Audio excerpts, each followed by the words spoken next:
Welcome, punters. Another episode of the Whispers Racing Podcast, Blue Diamond Edition. As always, joined by Matty. How are you, Matty? Very well, Worm. How are you, mate? Going well, mate. I was actually keen to get stuck into the form this week, and geez, we've got a interesting card at Caulfield. Absolutely. What we got? Three Group Ones. Yeah, three Group Ones, and geez, it's going to be interesting how punters walk away from the meeting, either up or down. That's for sure. Absolutely, no, plenty to consider. So, luckily, we've got it all covered. Yeah, 100%. We're going to run through all the races, guys, because it was very hard to pick one or two to dive deep into. So we're going to go through all 10 bets around the grounds, multi, and pineapple of the week, which I'll be handing over because somehow Meridius didn't want to do the right thing and run well. But that's punning. We move on. I'm still flabbergasted how it still doesn't run a drum from where it sat, and the planets aligned with your tip, Samina, Revolutionary Miss. Yeah, I'm still baffled. I don't know how it hasn't run a place. The form stacked up. Just didn't do what we needed it to do, but that is racing.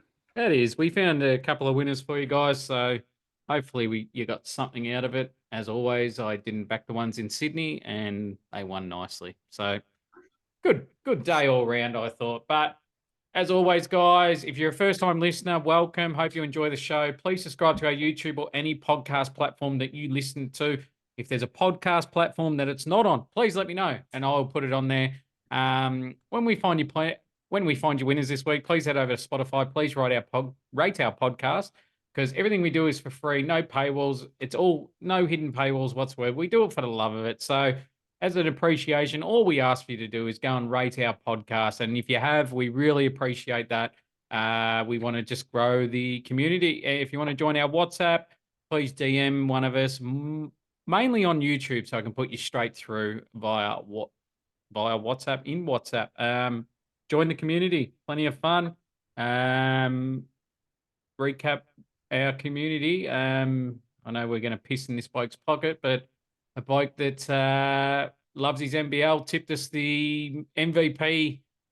She's, I reckon, 4 weeks or 6 weeks into the season when they were down and out and gone. Perth Wildcats and Bryce Cotton. We got good numbers. A few of us have jumped on. A few of us are silly enough not to go singles, and we've got a few multis still to go with that. But yeah, that's part of the community, having a voice and sharing your thoughts. And right, wrong, draw, doesn't matter. We just love it. So come join us if you want to have an opinion. If not, you just want to sit back and have a laugh at us.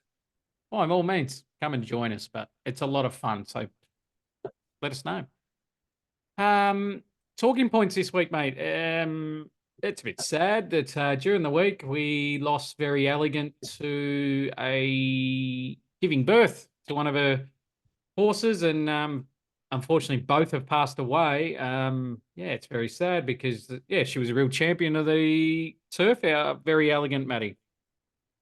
Yeah, absolutely. Melbourne Cup, Caulfield Cup winner, multiple Group One winner. But yeah, very unfortunate. Interesting to note that was actually stabled right next door to Winks. Winks lost its first foal in something very similar. Luckily enough, Winks was able to pull through. So, yeah, very unfortunate from a Very Elegant point of view. One of the very, very good horses to go around in Australia.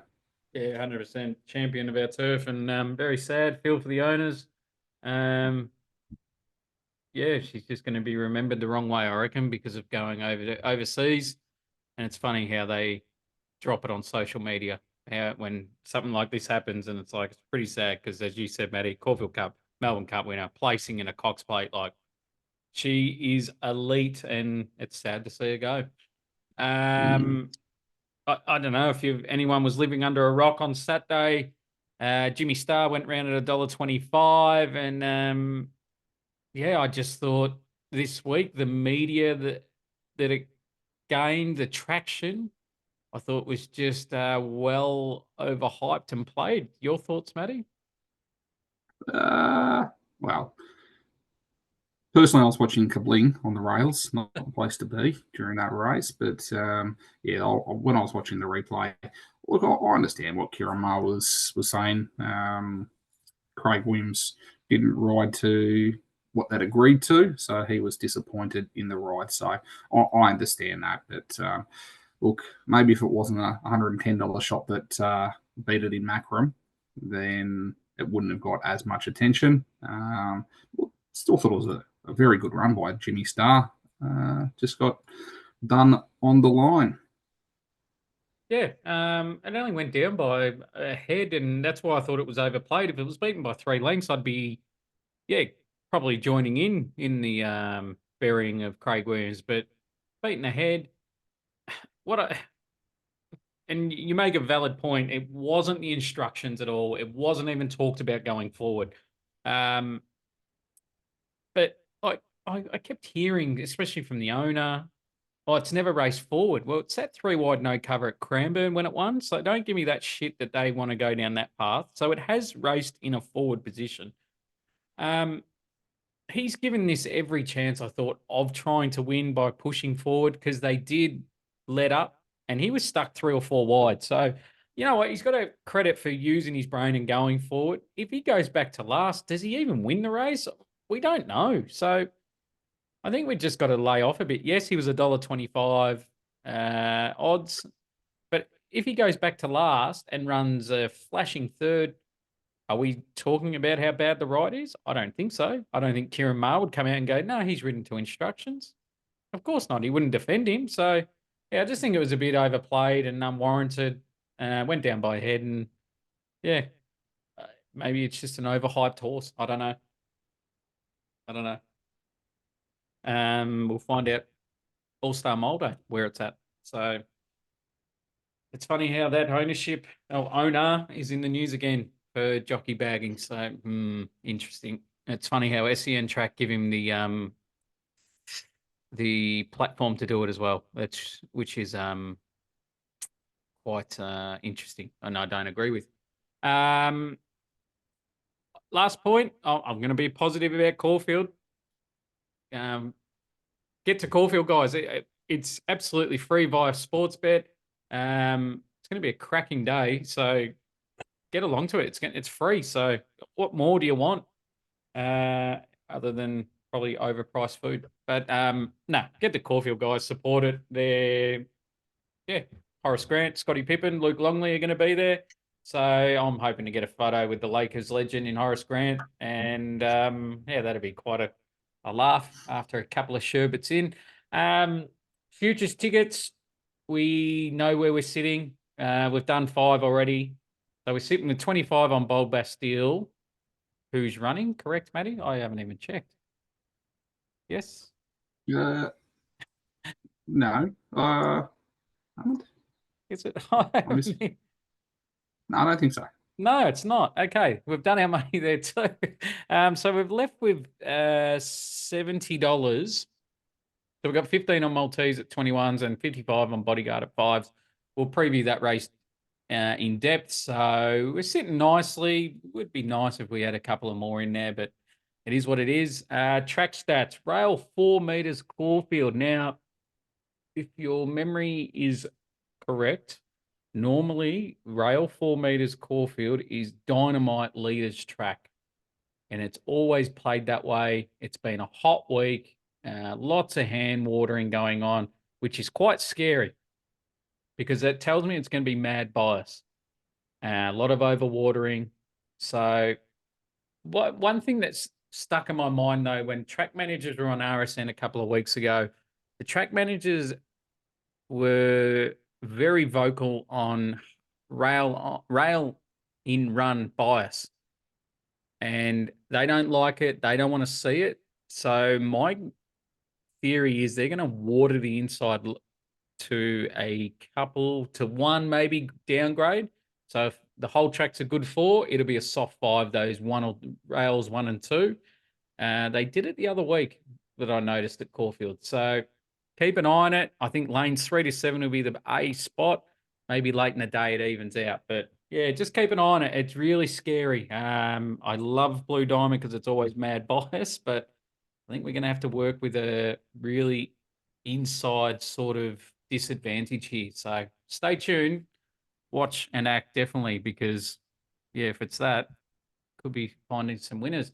All right, race one is a Vale Very Elegant Handicap, 2,000 meters, open grade, of course. Matty, your thoughts for race one? I'd, two that I looked at here, one in Dunkeld, one first up about 8 weeks ago, I think it was at the Valley Worm. I think you tipped that one to us. It has to be in the mix here. The other was Flash Feeling. Look, it was around the mark last start. I think the gate is definitely a positive here, barrier number two. I think it's going to get a much easier run than what it had last start. And for that reason, Worm, I'm comfortable to be with Jamie Carr here and Flash Feeling in the first. How did you see this one, Worm? Oh, the speed map's quite sticky for me. No real genuine leader here. Will John's meant to go forward, but I just don't know if he will being first up. Man, Kayan probably pushes forward, gear ups there, but I just don't think the tempo is going to be strong, so they're going to be bunched. Looking at the field, there's a lot of horses first up here and bit all freshened up, and they're going to, grand finals further down the track, like your Glentanius, your Ash Runs, Mahamadeus, Gear Up. So it leaves it, you're happy to put a pen through them if you've got big kahunas. Um, so you're looking at Mancaine, Flash Feeling, Dunkel. Mancaine's been up a while now, and he's sort of found his mark. So then it's down to two now. So Flash Feeling, he's always just finding one better of late. He's just stiff. He's doing absolutely nothing wrong. And barrier two, oh, geez, that's a bit scary. But man, I can't go past Dunkel. I think he sits handier like last start, like he did at Mooney Valley. He's going to find the gun run if he uses barrier four. He's clearly the best horse in the race, clearly the best upside. As I said, most of these want 2,400. He's had two jump outs done, Cal, since Mooney Valley, ticking over nicely. You can't knock him whatsoever. And I'm going to have to kick off the first with a bang with Dunkeld, mate. Very good. Do you have Ashling the first four for the Melbourne Cup last year? No, no. No, not many. Not many did. If you don't remember, did run fourth. Yep. Yeah. Good luck to Australian Bloodstock. They've got three runners. I wonder if there'll be any team riding like Europeans. But nah, Glentanius, he's one I definitely want to follow out of this race because I think he's got a lot of upside. And I wonder if like a Adelaide Cup or a Sydney Cup is in its vision this prep because, yeah, he won the Bagot, as we know, and won it quite easily. Race two we have is loading. Here we go. Benchmark 84, sports bet, make it look easy. Benchmark 84, 1,100 meters. Speed map, I think Miss Eyes, Atlantic, Foxycon are going to be thereabouts leading. Then you have Berriton, Boldinio, Swiss Exile, Pink Bow Tie, all there. And then, yeah, then you've got your key runners here, Kin and Midtown Boss. They're going to be back and wide. So interesting map. Matty, how do you see race two? Yeah, it's an interesting one. Look, a few that I looked at down the page, Swiss Exile. Look, recently gelded, and I'm really expecting to see this horse improve at double figure odds. Miss IS Atlantic. Look, it's got form around Mornington Glory, and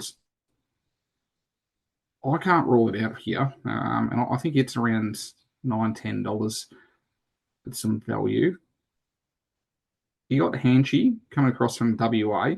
Now, I always question whether that WA form coming across to the East Coast is really going to stack up, and you're not getting a price $5, $5.50 to find out. So those short odds don't really attract me too much. But down the bottom of the page, Worm, I had Kin on top, and clearly on top. Gate number 6 here. Again, Jamie Carr, huge advantage. Last start it was barrier number 11. And the favourite in this race, being Midtown Boss, finds itself in barrier number 11. At that 1,100 metre start at Caulfield, don't really find those wide gates as being a benefit. So, Worm, I'm pretty keen to have three plays here. Kin on top, of Swiss Exile at $10. As I said, gelded, I think it's going to improve significantly here. And Missile Icelandic at around about that $9 mark. I think those two you can probably have a 1x4 play. Or just a small win play on both of those. But Worm King will be my main play here. How did you find it? Yeah, definitely. Kin was unlucky last start. I just don't understand. Yendel was on it, and he's a stronger rider, and they've gone back to Jamie Carr, who's not a strong rider, which I just found that a bit weird. I thought if Yendel stayed on, he'd probably be on top for me.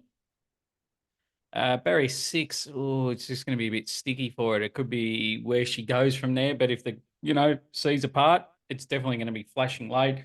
Midtown Boss, wowee. I think I want to be with it.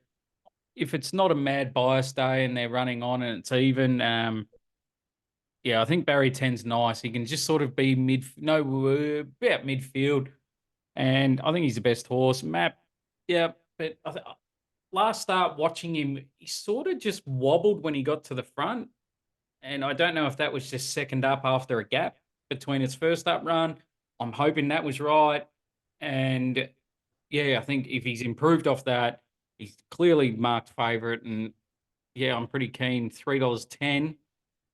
The other runner that really caught my eye was Brereton here, $23, number 10. Last 100 metres at the Valley, it was, I thought, impressive. It was out the back. Yeah, just the last 100 really found its gears. I think it was 1,000 if I'm right, 9:55, now up to 1,100 meters. I think that suits very well. I think it was a hidden run. Not many people would be looking for it.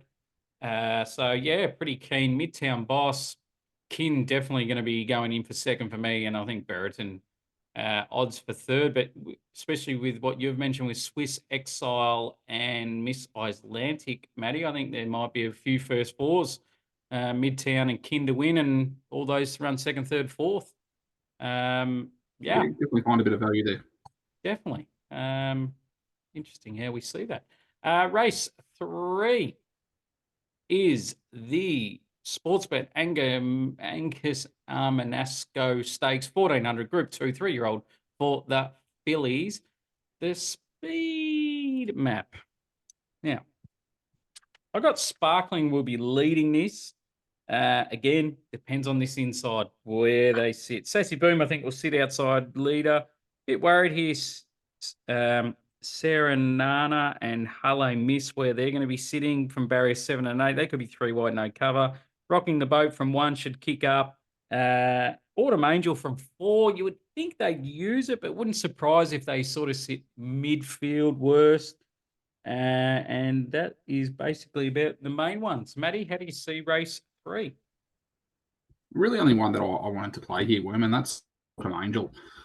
Really happy with its fresh form and strong form lines around horses like Griff and Tropical Squall. So you are having to take a short price at 330 first up, but that first up form is quite good. And I think quality of Autumn Angel is going to see to be too good for this field.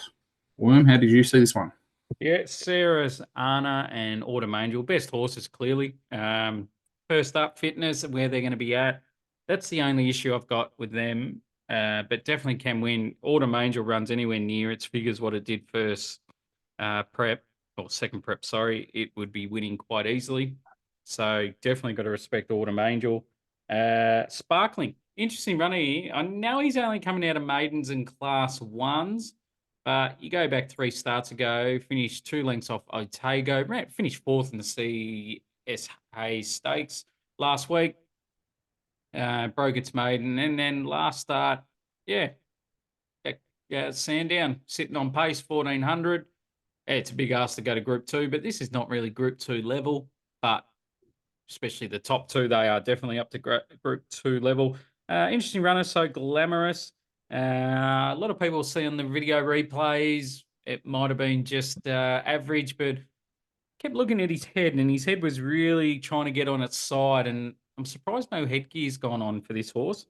but he'd be one with Damien Lane on board, and I'm keen to have a look at as well. But yeah, I'm going to go Sparkling on top from Autumn Angel from So Glamorous.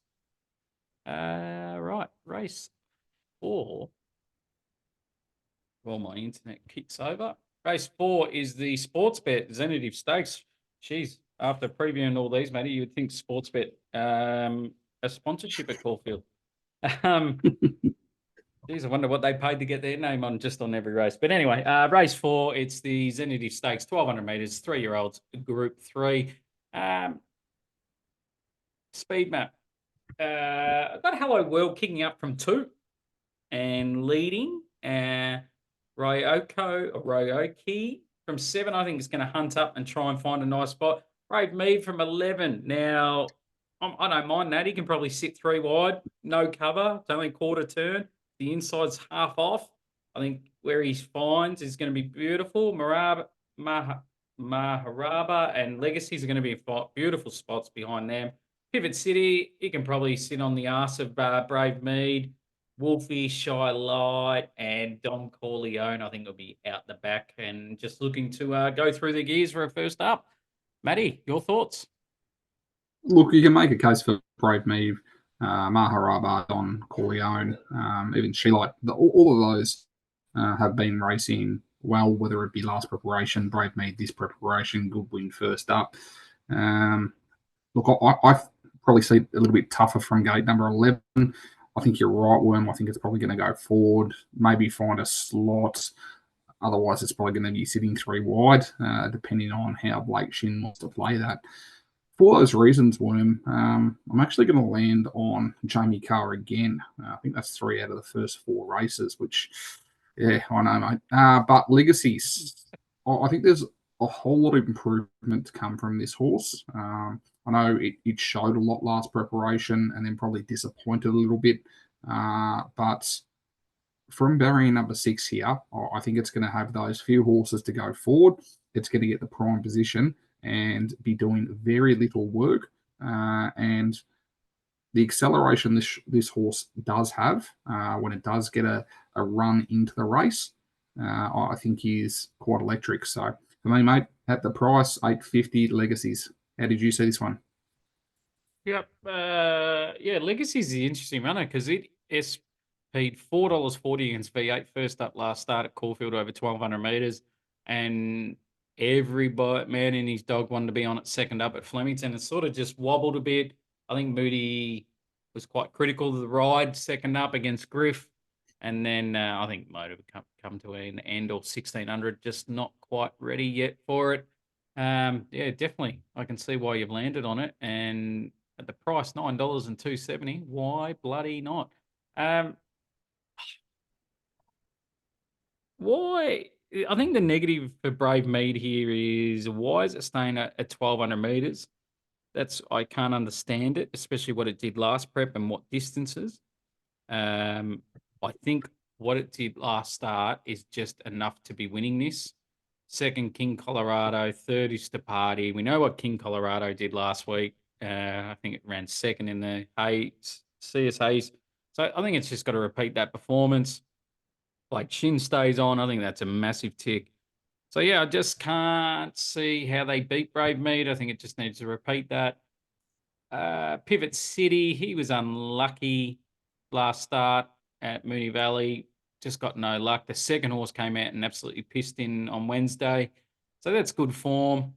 Don Corleone, don't know about its jump outs. Yeah, it won him. The time was okay, just. Yes, it was in a hot one with Think About It, King's Gambit, Marzu. But yeah, I wasn't a fan of him, and I just thought it might have came up a little short, $6 and barrier 1. If the inside's off, I might be looking to lay it. But yeah, pretty keen. Brave Mead, Legacy's second, and Pivot City third, but keen to take on Don Corleone. Race 5 is another 3-year-old race. It's not the sports bet. It's the Stowe Storage Autumn Classic, 1,800 meters, 3-year-olds, Group 2, speed map. I think Alcova leads here. Wouldn't be surprised if they try and take a sit. It's been in 2 fast run races now and might be a little bit gas, so they might try and look after it. Time to chat from 10, I think, comes across the sit outside if Alcova wants to lead. Sox Nations finds the perfect spot. Wilmont 3 wide, maybe no cover. A lot of these horses that I like here are out the back here. Immediacy, Done Believing, Caracas, United Kingdom. Matty, your thoughts for race 5? Probably good reason Sportsbet gave up the sponsorship for this race. Not a whole lot of depth to it for mine. Look, you could potentially make a case for Caracas and Sox Nation, but tell you what, a lot of these horses need to be improving to be winning this race. So you can leave me out of this one. Worm, you can hopefully help the listeners. No, I definitely can, mate. If you've been part of this podcast, you definitely know I'm a big fan of this Immediacy. I just love this horse. I think it's on an Aussie Derby or Adelaide Derby campaign.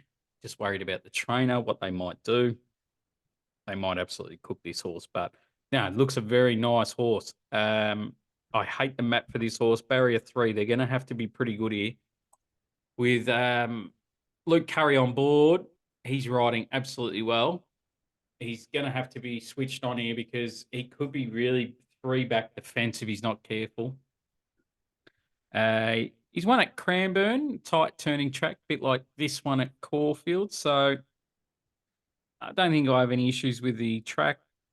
But its last win at Sandown, geez, he loves a big open space and he just hit the line well. And geez, I really want to make this horse a bet, but I'm just worried about this map. It could be very an ugly watch. But out of that Sandown run, there's been 4 winners and 2 placings. That's huge. So clearly, this is the horse I want to be with and follow. But once you dive deeper in this race, this is going to be a hot race. And I definitely believe that a lot of these horses are going to be Adelaide Derby or Australian Derby bound because there's some talent here.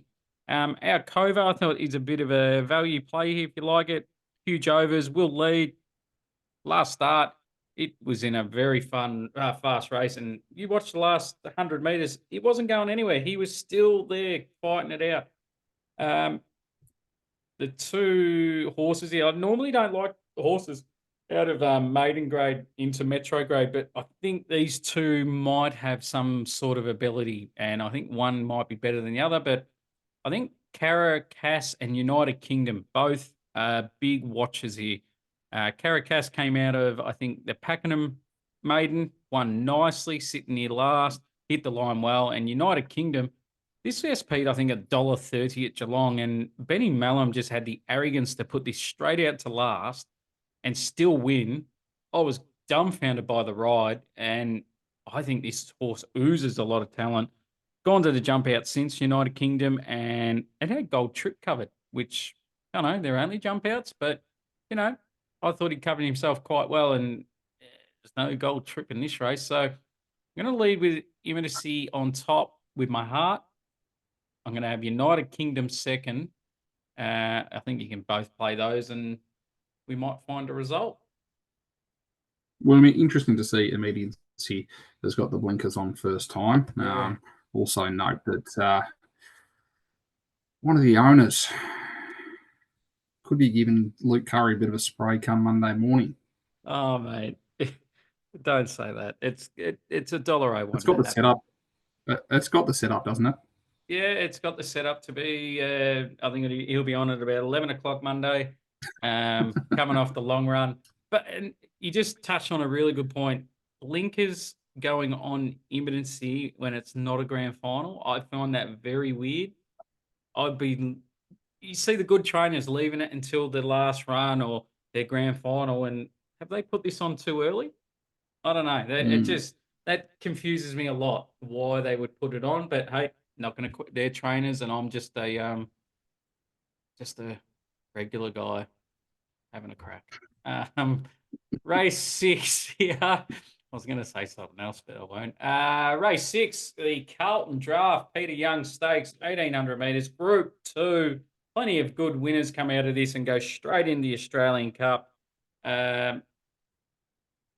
Speed map.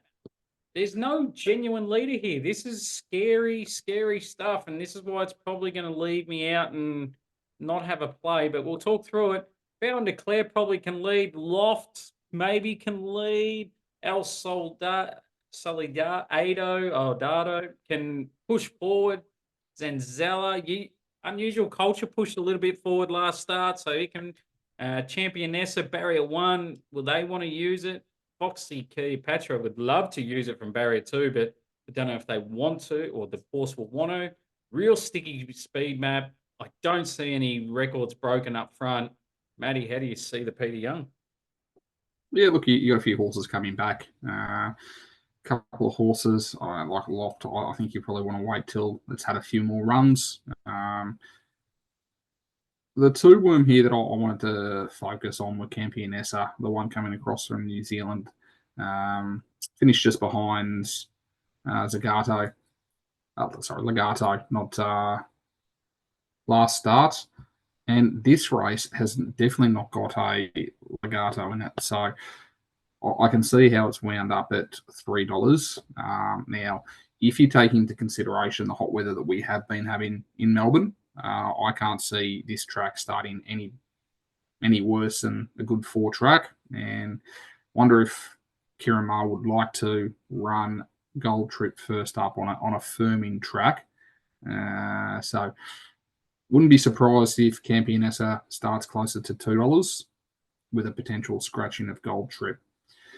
Well, the other horse that took my fancy, and I did like it last start against Yonce, was Foxy Cleopatra. Now, this is the horse in the field that has a level of fitness. It's definitely not the best horse in the field, but due to the fact that it's got the fitness, you're going to find, especially across that last 300 metres, it's going to have some closing speed that the others may not have. So, Worm, I think Campionessa will definitely be my main play, depending on the price that it lines up after the scratching of Gold Trip. And Foxy Cleopatra, I think you can also include around about that $7.58 mark at this stage. Worm, how did you see this one? Yeah, I went looking for Championessa, thinking, oh, might be an auto bet just from New Zealand. You know how much I love him. I just didn't like its last start. Second, I just thought it could have gone a bit better. How do you stack up that form? I don't know. It's quite hard to get a read. Loft, if you like it, I think you've got to keep with it because it was first up over 1,600. It's a 3,200 meter horse, so still keep him in your mind. Don't drop off him. Zenzella, it was nice at the Gold Coast, but I don't know if you want to be using those horses coming back. But jumped out well, $6.50 a chance. Foxy Cleopatra was a touch unlucky last start, mate, and yeah, if you backed it, I think you've got to go again at $8. Absolute crazy. Probably not well in at the weights, but it's got Blake Shin, so I'm not going to knock that. Now, Gold Trip, uh, I don't understand the $2.60. Don't get me wrong, nice Cox plate, nice Caulfield Cup, nice Turnbull. Melbourne Cup, it just had enough. That's fine. But $2.60? No, that's a no from me for that. So I think it's way too short. The blinkers aren't on. They're off. As you said, Matty, good track, probably not ideal. So I'm keen to lay it at $2.60. I know a few corporates are offering $3.50 in their promos. I think it could start anywhere north of $4 come race time. I just don't know what they back. Maybe Championess is 440 into threes early. I think Zanzella, they'll come after a little bit. Foxy, they'll come after. So, yeah, very keen to hit the pink button on Gold Trip in race 6. Race 7 is the Group 1 Lamaro's Hotel Futurity Stakes, 1,400 metres, Group 1. Speed map here. Well, that was probably the easiest speed map we're going to put together here tonight, guys, because Buffalo River will lead. Pericles from 1, I expect they use that. They've got to after the poor rider cop last start. Brightside, I think, just sits behind Buffalo River. Nugget and Fat Cat is the interesting runner here. I reckon they're in this race to chase prize money to get into the Australian Guineas. So wouldn't surprise if they try and push forward and sit outside leader. Attrition from 8, I think they go back with other grand finals in store. Matty, your thoughts for the Group 1 futurity? Yeah, you would imagine the Brightside crew would be going to Lamaro's Hotel for a feed after this winning another Group 1. To your point, I think the speed map just maps exceptionally well. The only thing that you might find a little bit of a query was it was probably a bit tougher of a first race than what you'd expect for Mr. Brightside. Now, the stable have reported that fully recovered, ready to go. And realistically, I think we all know about Mr. Brightside. It's an extremely tough horse. So I wouldn't be using that as an excuse, and I expect Mr. Brightside to be winning this one. Buffalo River on the back of a start. You almost can't see this horse missing a place. I thought it was an absolutely sensational run, and yeah, not too much more in terms of competition. So yeah, Buffalo River, the place could be a go. The horse that I want to be following out of this race, though, is Attrition. I think, Worm, this is a really serious racehorse. Second behind Legato, going back to Australian Guineas a little while ago. Took out the Turak in front of Antino. Really good fresh, and I'm expecting this horse to come back in some really decent form. So I'm quite interested to see how Attrition runs in this race. Over 1,400 metres, I'll probably ride it quite soft and see it come home quite well across the last 200 metres. But Worm, they're the three that I'll be looking at within this race, probably in that order too. Mr. Brightside, Attrition, Buffalo River. How did you see this one, Worm? Yeah, not much different to you, mate. I'm probably just going to play Save Race Multi.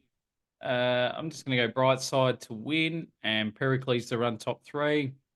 If I've got $50 to spend, I'll do it 40 that way, and I'll go 10 just in case Brightside just has a flatty. We'll go Pericles to win because it owes us to Brightside to top 3 just in case. Yeah, but can't wait to see Mr. Brightside on track. I'm getting it mixed up with Dunkel. Maybe it should be in the futurity to give me a yell. Race 8 here, the Sportsbet Blue Diamond 1,200 meters. Wowee. Interesting speed map. A lot of pace here. A lot of pace. Aspired Wire from 18. I think they're only going to have one option. That's go fast. Lady Camelot from 4. Adrian Bott and Gay Waterhouse. I think they lead from 4. Lady of Camelot. Coleman from 7, I think will want to be right up there. Kieran Yagi is the same. Stay focused. From 15 will push forward. Enza will probably from 5 be no worse. Be right up there. No worse than midfield. Doubling down from 3 probably pushes forward. Your high octane Bodyguard, they're probably just going to be midfield, just off midfield if with all that, because they're just a bit slow out of the barriers, and I think they enjoy having one last crack at them with their turn of foot.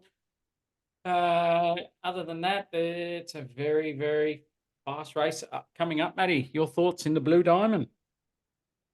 Yeah, I think the speed is going to be quite strong in this as well, and it's probably something that you definitely need to take into consideration. A lot of these horses have been running in smaller fields, slower tempos, and they've been sitting sprints across the last 200 metres. You're not going to find that, so you need a horse that's going to be able to maintain that pressure and then still have some acceleration across that last 150 metres. So for me, I know that we've mentioned a versatile horse like Matisse, and we're both already on that. Mm. Interesting to note that Damien Lane hasn't chosen to take that ride with Luke Curry on board. Damien Lane has chosen to take the Moody Coleman horse in Anisa. It was one that I was tracking in the Black Book. Now, Damien Lane had already been riding that horse as well, so he's made the decision to ride Anisa over Matisse. When it comes to the high pressure, there's one horse that stands out for me, and that's High Octane. I think it's going to be one that can definitely absorb that pressure and still have something to give across the last 150. So I'm quite comfortable to be playing those three horses. Are there any other chances in the race? Absolutely. I think that's probably one of the deeper blue diamonds we've seen in a long time. But Matisse and Anisa and High Octane will be the three that I play with. How about yourself? Yeah, it's a cracking addition, I think. No out and out superstar. They're all very even. Wouldn't be surprised if there's four across the track come the finishing line. Few little points I've written here. Spywife, $31. Well, it was 41 when I wrote this. It's had a really nice jump out since, and it's coming out of the Magic Millions. It's not ideal, but only 4 lengths off Storm Boy. That's pretty good form. Is 4 lengths enough though? Probably not, but definitely going to go in my numbers, I reckon. High Octane, as we know, was unlucky last start. Probably a better barrier now, 10 to find out. You're getting $8. Well, you've got to go again if you backed it because it was 280 into 230 very late. So the big punters love that horse and they loved it over Bodyguard. So that's an interesting call. $8. I suggest you take it now because you're not going to get that come race time. Another horse over the odds here is doubling down. Number 6, Harry Coffey on board. Barrier 3, lovely thing. It's $61 here off its jump out. Can't see why this is $61. So it's definitely worth chucking in your multiples. Bodyguard showing a bit of lameness, which is a big concern. I don't like hearing that. So yeah, we might be in some trouble for the early plays here. Agree with you, Matty, on Inisa. I'm scared of it. It just, but what I come to is it and Coleman have only come out of slow run races over 1,000 meters. This is going to be 1,200 meters high pressure. I just can't get my $4 Coleman. If it had an 1,100-meter race, I'm probably saying it's chips in, but I know he won well, but that was off a slow tempo. He ain't getting this. I know the trainer and jockey are oozing confidence, but again, punters, this is an extra 200 meters, and they're going to go like the clappers. Do you want to take $4? I personally don't. I'm going to be laying it. I think we're going to take it on. We're going to take a set against it. I'm with you again with Matisse, Matty. We're in a good position. Hopefully the rail's okay. Probably going to need a special Luke Curry ride, but hey, he's riding well. So confident there we're going to get a result.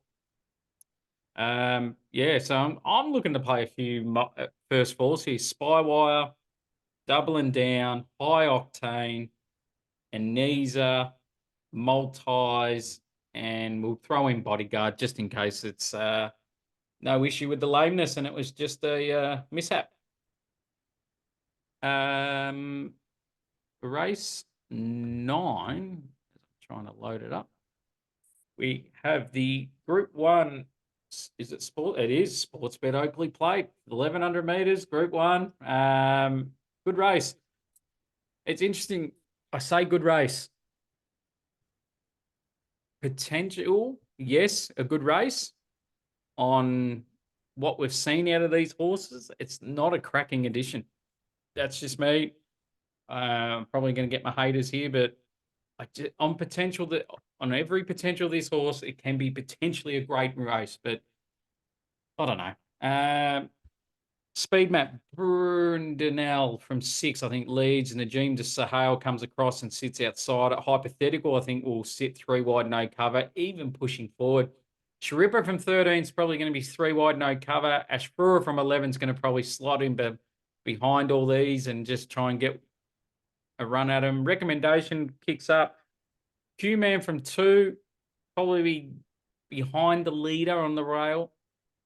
King's Gambit, interesting runner here. Barrier 1, sticky map, be interesting to see because he's got skill if in 3, he'll probably go off. He doesn't like the barriers, so he might go off as well. So Q-Man in 2 might be putting up the white flag in the barriers because it won't be liking it in there. Matty, your thoughts? Oakley played. Yeah, look, it never helps having a Group 1 black Caviar Lightning Stakes the week before. Definitely takes a lot of Mm. this type of competition away from something like the Oakley Plate. Now, you might say 1,000-metre horses over 1,100, yes, but yeah, similar to you, Worm, I think there's a lot of potential within the field, but for a Group 1, yeah, probably just lacking that A grade class. Now, I'm looking right down the bottom of the field here, Worm, for King's Gambit. Now, barrier number 1, not ideal, but what is ideal is 50 kilos. And I think if it does get a jump, it's going to be able to set a pretty strong tempo. Now, if that's the case, could be tough for it to catch. You're going to have horses like Hypothetical coming across with Mickey D, and also I think it carrying 52, getting out in front could be quite challenging to catch as well. Worm, really interested to see how Asphora goes here first up. Probably didn't look like the Asphora that we know, but I'm sure it was better for the run.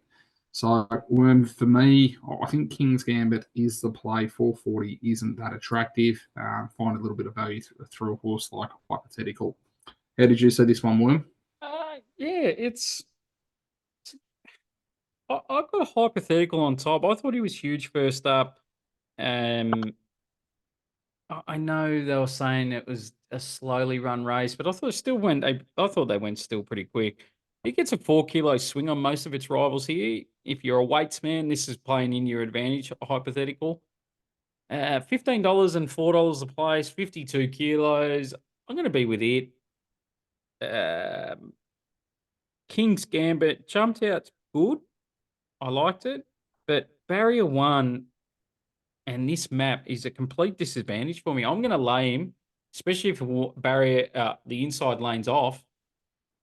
I think it's going to miss the kick slightly. Jamie Carr on board. I think it needs a strong rider.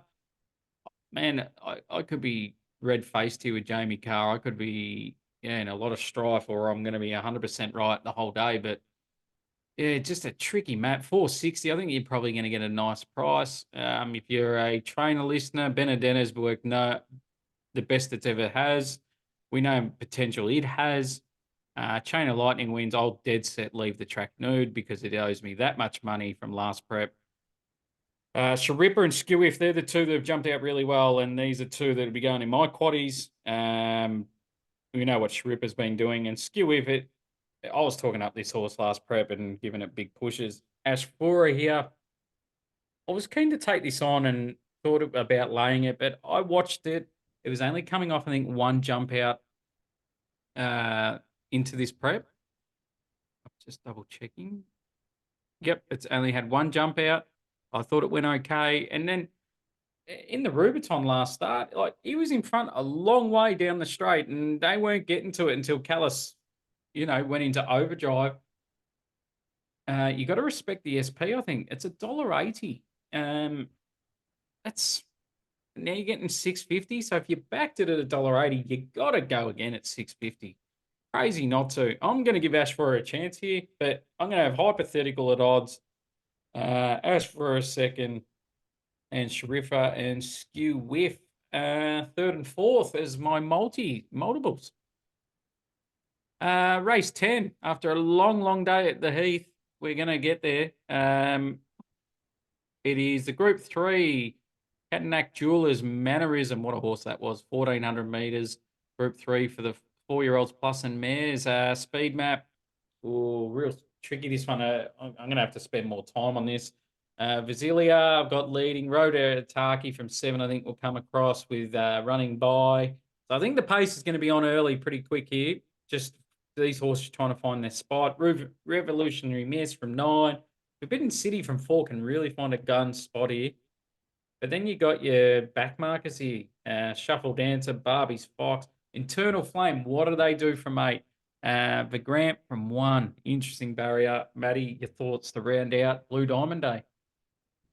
Yeah, tough race to finish off here, Worm. Look, two that I was looking at, Party for One. Interesting horse. Go back to last prep. Really got going. First up, It was probably a little bit flat, so looking to see what it can do second up here and at a price of roughly $13. Don't think it's too bad. And the other one, which I think might be a little bit forgotten in this field, is Running By. Again, very, very impressive second and third up.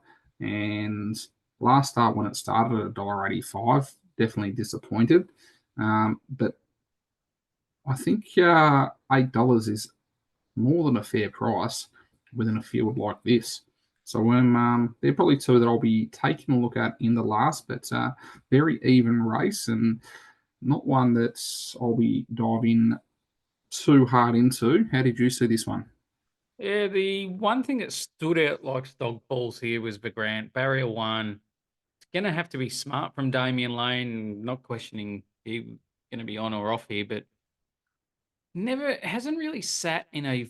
Well, it's sat in one. It sat in a forward position back in Boxing Day and won. So I think they're going to have to use those tactics to win. If there's any signs of them going back, it's definitely going to be a lay at around the $6. I thought Internal Flame when I was doing the video replays, no luck whatsoever. I thought, oh, this would be nice. No one will see this from last Saturday. Map isn't ideal when you look at it, but there's a lot of speed on its outside, and there's a lot of speed next to it in the barriers in 7. So Ethan Brown here can be pretty smart here and use these horses to get across without working too much. If you can find a nice spot with an ask to follow 3 wide midfield, I think $4 is going to be nice rounding out the day. Rodo Taraki, I was with it last start, but I thought it was completely disappointing. Has to improve lengths on lengths to be winning this. And yeah, that might see me out race 10. Any final thoughts for the card at Caulfield, Matty?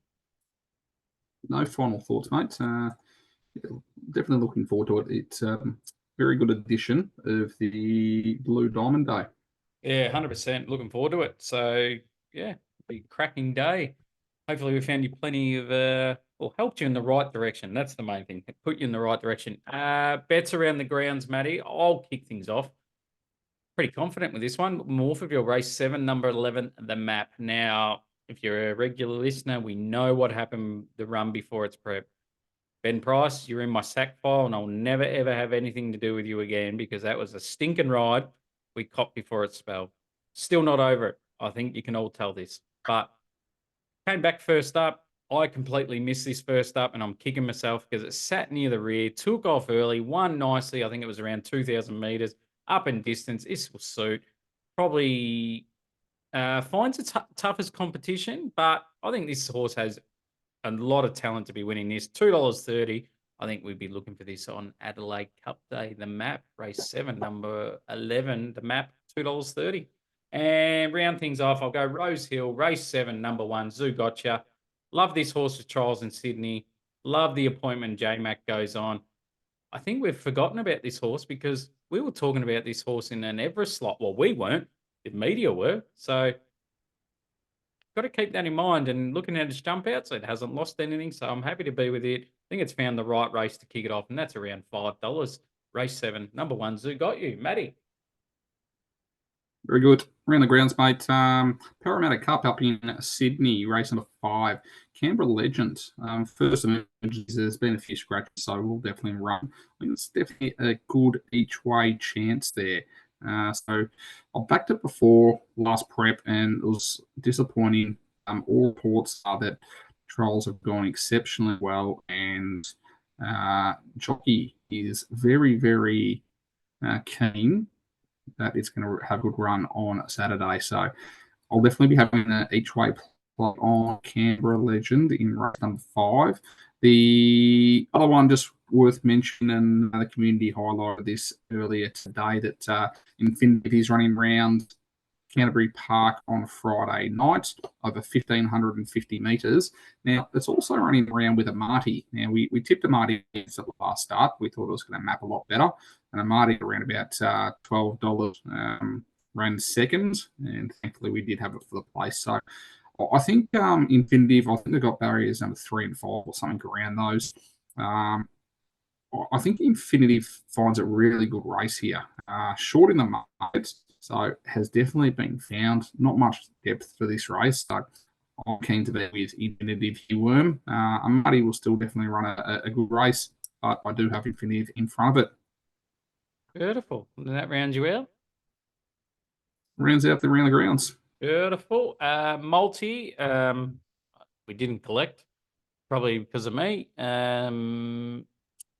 So I've had a long look at myself. I've looked to change things up. Places aren't working for me, so we're just going to go straight out win. I can't go any worse. So we're gonna find out on race one, Matty, where we're sitting our multi. And everyone, it's going to be good because it's race one, number one, Dunkel, $3.10. I'm going to chuck him in to win. Matty, your thought, All right, your two? very good. Well, if that gets up, we're going to go straight to race 2, in the place. And then we're going to go race 6, Foxy Cleopatra, the place as well. I don't mind it, Matty. I think this is where we just change our little order here and the place multi salutes. Pineapple. Pineapple, what happened last week? Yeah, we spoke about that earlier, and I still haven't gotten over it. So we'll move on pretty quick because, yeah, Jamie Carr. Thank you. She'd make up for it week. Having a look, I think I've tipped her in about 5 races. Anyway, Pineapple this week. Worm, you've already mentioned this horse, and I'm glad you did. This horse was going down the path of an Everest, and I think the stable of definitely acknowledged that it wasn't the right path for this horse. After its spell, come back exceptionally well in its trial. I'm very happy to be with Zugotcha in race number 7 around that $5 mark. I think you mentioned it, Worm. I think it finds a nice race for itself first up. And I'm expecting to see the best of Zugotcha this preparation. So we'll be jumping on nice and early and getting some of that price. $5 for a pineapple. Quite comfortable with that, Worm. Yeah, like it. If you're a new listener, guys, me and Maddie do our form complete different ways. And when we align, it's really scary and it's worth a couple of more. That's all I'll say about that. Any final thoughts on a massive weekend, Maddie? No, mate. If you do get a photo with Horace, make sure you send it through. Oh, I will, mate. I will. Footy's around the corner. I can't wait because then at least I can chuck something half decent into a multi now. Might go watch the highlights of the Blues and Cats practice game. Um, Supposedly, Harry and Charlie just were plonking them from everywhere and then put them out on the full. I was going to just say, if you didn't know if Matty was a Carlton supporter or not, I think that sentence just summed up who he barracks for. One bet I will throw out in the futures play here, guys. I think it's a very good bet to be having. It is Sydney Swans to win over 13.5 games at $1.87. I've got them penciled in to win 18. So $1.87, 13.5. Tuck them in all your multis because they're all in mine. I think it's a really good bet to be having in the futures play for AFL. So they get an All-Australian ruckman, which probably the piece of the pie that they've been missing. And they made it to, a semi last year and got done by a goal. Yep, and no buddy orientated. I watched their game today and thought they moved the ball quite well. So, yeah, I just think it's a nice multi added in for your futures. I'm hoping to have a few more futures out here by next week of how I want to play them. So stay tuned for next week. What's Bryce Cotton paying for MVP next year? Who is? Bryce Cotton? Oh, probably $1.50. Okay, I missed him this year, so I'll get him for next year. Well, he's won 4 now, mate. So, yeah, you might as well chuck him in. He's the second greatest, probably the NBL player ever to play. So, yeah, I think it might be an auto bet. Hats off to the community. Very well played. Very well played. 100%. 100%. Can't do it without him. And more importantly, we can't do it without you viewers watching each and every week. And we say thank you. See you next week for Australian Guineas Day at Flemington. Hope you have a great weekend and hope you fill your pockets up.